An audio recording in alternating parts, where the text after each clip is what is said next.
dia akan membimbing Arab, dia akan pulihkan Arab, dan dia akan pulihkan dunia ini dengan keamanan dan keadilan, dengan kasih sayang, dengan ilmu, dengan mahabbah Allah SWT, dengan dakwah ila Allah Subhanahu Wa Taala. Itu Al-Imam Al-Mahdi. Bukan dia perang, perang tak. Dia perang tu orang yang menentang dia, orang yang nak menghancurkan Islam, orang yang nak menyerang umat Islam, dia perang. Adapun awal keluarnya Imam Mahdi, dia dakwah sebagaimana dakwahnya Nabi sallallahu alaihi wasallam. Cuma peperangan berlaku bila dia ditentang, nak dibunuh oleh Yahudi, nak dibunuh oleh tentera-tentera syaitan dan juga musuh Islam. Maka waktu itu dia akan bangkit dan berperang dengan mereka. Dia akan menghadapi 7 perang. Semua 7 perang Imam Mahdi menang. Imam Mahdi menang. Tak pernah kalah tentera Al-Imam Al-Mahdi. Allah SWT. Okey ya.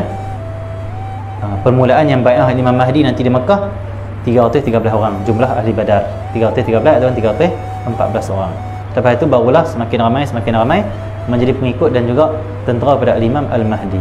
313 orang itu kata ulama semuanya para awliya aribillah, wali-wali Allah Subhanahu Wa Taala.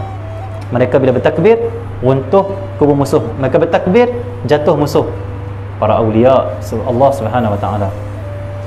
Jadi persiapkanlah diri kita, berzikirlah pada Allah, mengajilah, selawatlah banyak-banyak, ikutlah Nabi. Kerana ciri tentera Imam Mahdi kata ulama iaitu mereka itu berakhlak seperti akhlak Nabi. Mereka mengamalkan sunnah Nabi Allah SWT. Dan mereka itu banyak berzikir pada Allah SWT, ada ilmu.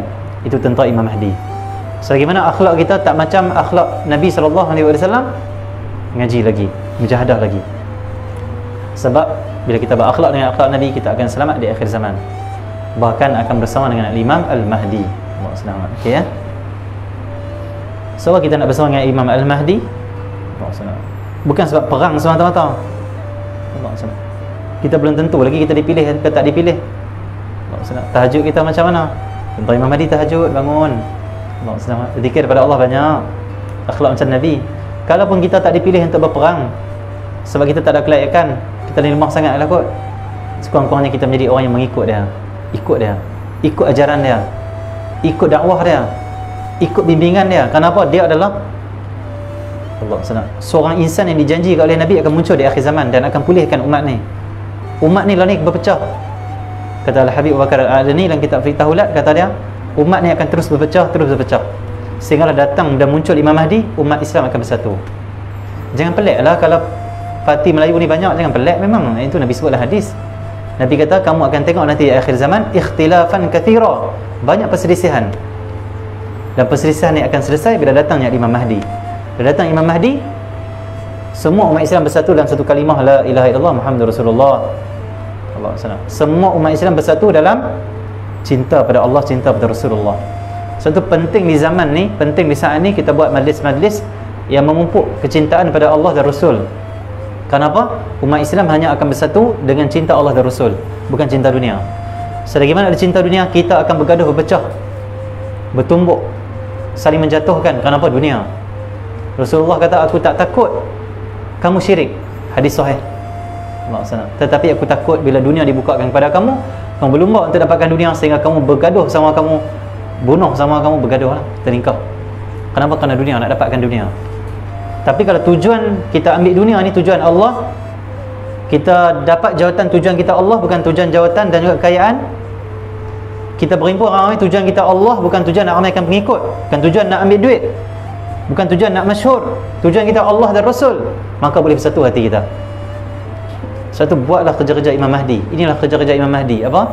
Buat majlis satukan hati orang di atas cinta Allah dan Rasul. Ini kerja Imam Mahdi Allah SWT.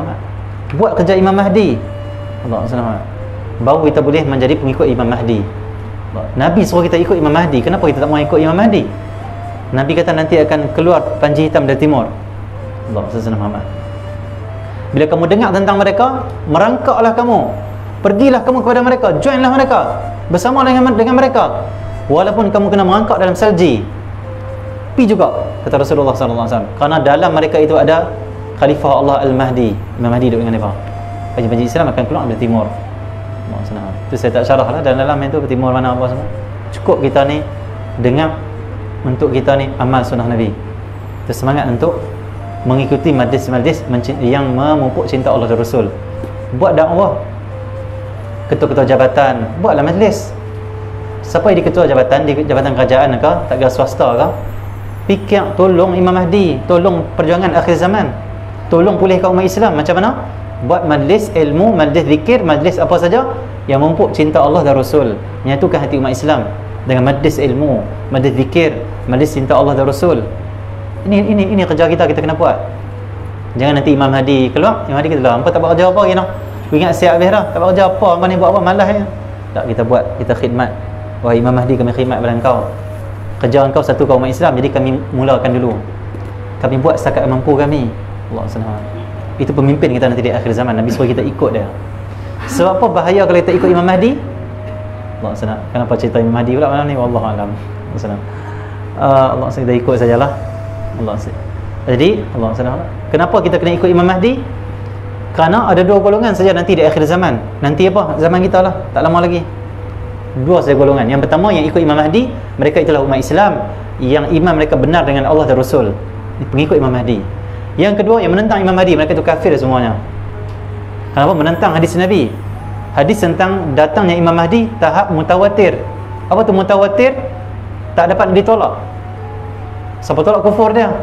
Kena iman dengan perkara gaib yang telah Nabi bagi tahu yang akan datang. Mutawatir, tak boleh tolak, tak boleh petikai langsung. Mutawatir. Terlalu banyak para sahabat meriwayatkan tentang Mahdi. Bukan sahih ni, mutawatir. Tak dapat ditolak. Memang benar-benar Imam Mahdi akan muncul dan diperintahkan oleh Rasulullah untuk kita join, ikut. Kenapa? Yang menentang Imam Mahdi semuanya kafir. Kalau pun tak kafir, munafik. Dan Imam Mahdi akan memenggal kepala-kepala orang-orang munafik, orang alim, ulama-ulama yang mereka itu ulama dunia, ulama-ulama munafik. Kata Nabi SAW, yang lebih aku takut daripada Dajjal iaitu ulama usul, yang mereka itu pandai berkata-kata, pandai berceramah, tetapi mereka membawa orang kepada kesesatan, membawa orang kepada dunia, membawa orang kepada kebesaran dan juga mengkafirkan semua umat. Bahaya. Ulama usul cakap petah Quran hadis tetapi dia pecahkan umat.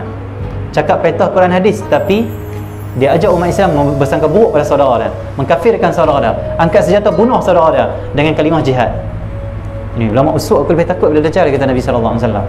Dajjal orang tahu tak Dajjal, kafara Dajjal.